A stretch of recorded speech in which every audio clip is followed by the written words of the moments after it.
इस वक्त हिजाब कॉन्क्लेव का हिस्सा बनने के लिए बीसी नागेश साहब हमारे साथ मौजूद हैं। कर्नाटक के शिक्षा मंत्री हैं, एजुकेशन मिनिस्टर हैं। नागेश जी, स्वागत है आपका TV9 भारतवर्ष पर।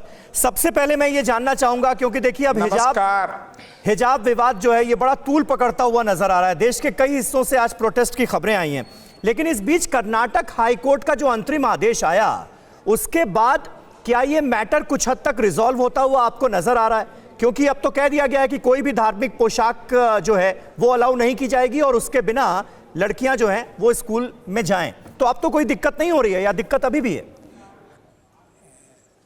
नहीं, बिल्कुल कोई तकलीफ नहीं है। हम लोग स्कूल सोमवार से प्रारंभ करने वाला है। हाई कोर्ट क्या जजमेंट दिया है इसका अनुसार हम लोग फॉलो करने वाला है। इसके लिए कोई तकलीफ नहीं है। मगर आपका एक पहले प्रश्न था ना, सारे इंडिया में आपको या इंफॉर्मेशन होना, आपको भी मालूम है किस किस स्टेट में इसका बारे में विरोध एक्सप्रेस हो रहा है। एक चीज आपको भी मालूम है, 2015 में बॉम्बे हाई कोर्ट ने ऑर्डर दिया था जी। उस दिन कोई प्रोटेस्ट नहीं हुआ। उधर भी हिजाब हिजाब डालकर आने के लिए मना किया था। उस दिन कोई तकलीफ देश में नहीं हुआ, इंटरनेट में नहीं हुआ, पाकिस्तान में नहीं हुआ। 2018 में केरल में हाई कोर्ट यही ऑर्डर दिया, वो भी मुस्लिम एजुकेशन सोसाइटी का और एक लड़की का केस में। उस दिन भी किसी को तकलीफ नहीं हुआ, किसी राजकारणी को तकलीफ नहीं हुआ और किसी सरकार को तकलीफ नहीं हुआ। और 2000 मद्रास हाई कोर्ट में दिया, उस दिन में कोई तकलीफ नहीं हुआ। अपेक्स कोर्ट ने 2 यूनिफॉर्म का में तकलीफ नहीं हुआ। अभी क्यों तकलीफ हो रहा है लोग को? इंटरनेशनली अनेक देश में बैन किया है, मुसलमान राष्ट्र में भी बैन किया, उस दिन किसी को तकलीफ नहीं हुआ। हम लोग बैन भी नहीं किया। आपको और एक बार स्पष्टीकरण देने के लिए कोशिश करता हूं, हम लोग बैन नहीं किए हिजाब कर्नाटक में। हम लोग एक ही बात बोला है, कर्नाटक एजुकेशन एक्ट के अनुसार किस रूल्स बनाया है, इस रूल्स के अनुसार हर रजिस्टर इंस्टीट्यूशन के लिए उसका यूनिफॉर्म प्रिस्क्राइब करने का अधिकार है। उस अधिकार अनुसार किस किस स्कूल ने क्या क्या यूनिफॉर्म प्रिस्क्राइब किया, उस यूनिफॉर्म में आप क्लास को आना है। ठीक है, इसको तकलीफ क्या है वो लोग को? ठीक है। अच्छा नागेश जी, एक बात ये कही जा रही है कि ये जो आदेश है ये शायद 1 महीने पहले कर्नाटक सरकार की तरफ से जारी हुआ कि जो 1983 का एजुकेशन एक्ट है, और मेरे ख्याल से उसकी धारा 133 ये कहती है कि यूनिफॉर्मिटी होनी चाहिए, उसको लागू किया गया करीब 1 महीने पहले। वो ऑर्डर कब जारी हुआ कर्नाटक सरकार की तरफ से? क्योंकि नियम पहले था लेकिन लागू नहीं किया गया था, जहां तक जानकारी आ रही। आप हमें तथ्यों से वाकिफ करा। या 100% झूठ है। अच्छा। हम लोग अनेक फोटोज आप लोग को भेज चुका है। सोशल मीडिया में हर लड़की का फोटो विदाउट हिजाब शाले में पढ़ने का फोटो भी आप लोग को भेज चुका है। यह चालू हुआ दिसंबर से। अच्छा। दिसंबर से ये फरवरी 1 तक देश में चुनाव होने तक कोई पॉलिटिशियन इसके बारे में बात नहीं किया था। हम लोग इसको या 6 लड़की को कन्विंस करने के लिए बहुत हम लोग ट्राई किया, कोशिश किया। अच्छा। मगर यह कन्विंस नहीं हो रहा था। और वह इसके बाद वालों क्या पूछा, आप मैनेजमेंट को या पूछा, प्रिंसिपल को या पूछा, आप लोग को किस एक्ट के ऊपर हमारा कॉन्स्टिट्यूशनल राइट है, हम लोग किसी भी जैसा भी आ सकता है क्लास को, हमारा इच्छा के अनुसार हम लोग आ सकता है, ऐसा पूछने के टाइम में प्रिंसिपल और मैनेजमेंट के सरकार को क्लैरिफिकेशन के लिए लिखा। वह लोग ऐसा पूछ रहा है, हम लोग छोड़ सकते हैं क्या? एक्ट और रूल क्या बोलता है? हम लोग उस टाइम में नागेश जी कोई फ्रेश ऑर्डर या कोई फ्रेश गाइडलाइन सरकार की तरफ से रिसेंटली पिछले 1 महीने में जारी हुई है क्या? नहीं, मैं बोल रहा ना, क्लैरिफिकेशन दे दिया। कब या लड़की लोग हिजाब डालकर आने को चालू हुआ, उस टाइम वालों पूछा हमारा कॉन्स्टिट्यूशनल राइट को आप कैसा रोक रहा है, इसके लिए हम लोग क्लैरिफिकेशन दिया। क्लैरिफिकेशन देने के टाइम में भी हम लोग उसमें एक साल भी डाला था। इसमें हम लोग पक्का बोला उसको, स्कूल प्रारंभ होने के पहले SDMC ने क्या क्या रूल डाला है, क्या यूनिफॉर्म प्रिस्क्राइब किया, इसको स्टेटस मेंटेन करके हर लड़की लोग उसको डिसिप्लिन को फॉलो करना, यही हम लोग बोला था उसको। अच्छा, इसमें क्या अच्छा, जो गाइडलाइंस हैं, जो रूल्स उसको बन गया। हाँ बिल्कुल, जो गाइडलाइंस हैं, जो रूल्स हैं नागेश जी, उसके हिसाब से कोई भी बुर्का हिजाब पहनकर अगर कॉलेज के अंदर आ रहा है, स्कूल के प्रांगण के अंदर आ रहा है, तो उसमें दिक्कत नहीं है। लेकिन आपके जो नियम हैं वो ये कहते हैं कि क्लासरूम के अंदर आप नहीं बैठेंगे। मैं सही समझ रहा हूं? हिजाब के साथ क्लासरूम के अंदर नहीं बैठेंगे, यही है ना? सही टर्म। बस हम लोग यही बोला है, क्लासरूम को जाने आपको इच्छा हो तो आप, उसको भी एक रूम भी दिया था चेंज करने के लिए। अच्छा, अगर कपड़ा चेंज करने के लिए इच्छा किस किस को है, वह रूम भी ये दे चुका था, वह रूम में जाता था, वह बदल करके आता था।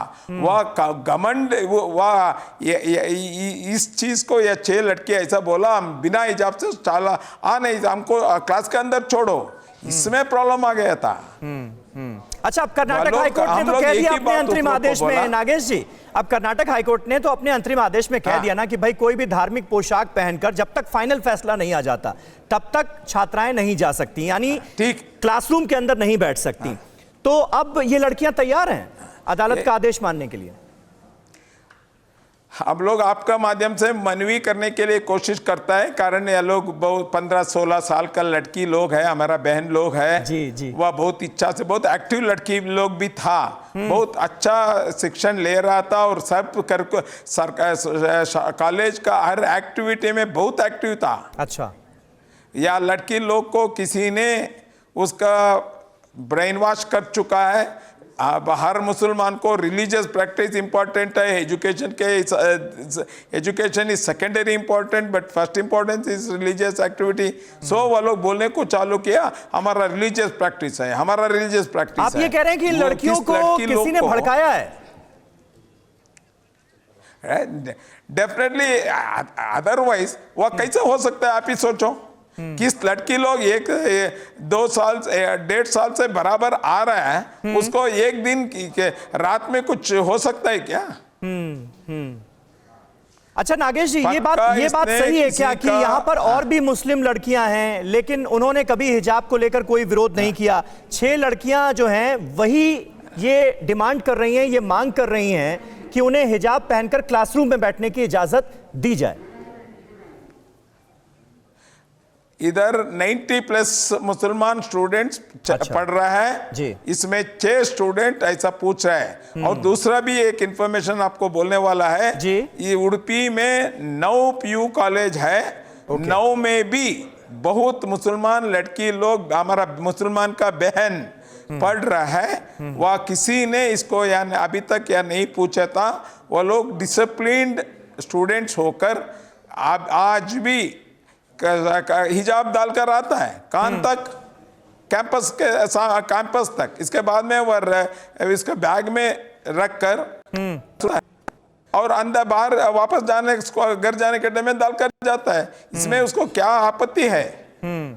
अच्छा नागेश जी, कांग्रेस पार्टी जो है वो ये कह रही है कि भाई क्योंकि बीजेपी की सरकार है इसलिए मुस्लिम छात्राओं के पढ़ाई में अड़ंगा लगाया जा रहा है। राहुल गांधी भी ने भी ये ट्वीट किया है कि हिजाब को आप मुस्लिम लड़की के पढ़ाई के रास्ते में रोड़ा नहीं बना सकते, मतलब हिजाब बीच में नहीं आना चाहिए। अब अगर हिजाब की बुनियाद पर ही किसी लड़की की पढ़ाई रोक दी जाएगी तो ये भी गलत होगा। इस पर क्या कहेंगे आप? वह राहुल गांधी 2018 में कांग्रेस का सरकारी था केरल में। हाँ, केरल का कोर्ट बैन करके वह इंस्टीट्यूशन हिजाब डालकर नहीं छोड़ने के टाइम में उधर का मुसलमान अलग था क्या? कर्नाटक का मुसलमान का छात्र अलग है, केरल का मुसलमान का लड़की अलग था क्या? 2015 में बॉम्बे में हाई कोर्ट हिजाब नहीं डालने के लिए रूल करने के टाइम में उस दिन राहुल गांधी को याद नहीं था क्या? वह सो रहा था क्या उस दिन?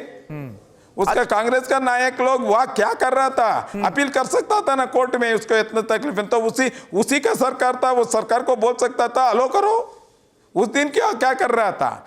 हम लोग सरकार और अनेक देश में टोटल बैन है। वह अगर ठीक है, मैं समझ गया नागेश जी। आखिरी सवाल का जवाब, क्योंकि जो बीजेपी के उडुपी के विधायक हैं वो भी ये कह रहे हैं कि ये अंतर्राष्ट्रीय साजिश भी हो सकती है। NIA की जांच की वो उन्होंने डिमांड की क्या सरकार की भी सोच यही है, कर्नाटक सरकार की?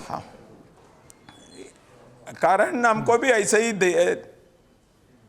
हम भी यही सोच रहा है, मगर वह मेरा डिपार्टमेंट का है नहीं है। अच्छा। मगर सीएम से सबसे बात किया, हम लोग को क्या डाउट आ चुका है। कारण मैं यह बोल रहा है ना, इसका 6 लड़की का प्रॉब्लम देश में, देश का कोई मीडिया इसको नहीं बोलता था, कोई पेपर नहीं बोलता था, बीच में इंटरनेशनल लोग पाकिस्तान क्यों आया? ठीक है बीसी नागेश जी, बहुत बहुत शुक्रिया हमसे बातचीत करने के लिए। कर्नाटक के शिक्षा मंत्री बीसी नागेश हमसे बात कर रहे थे हिजाब विवाद को लेकर। परवाह देश की, सोमवार से शुक्रवार रात 10 बजे TV9 भारतवर्ष पर।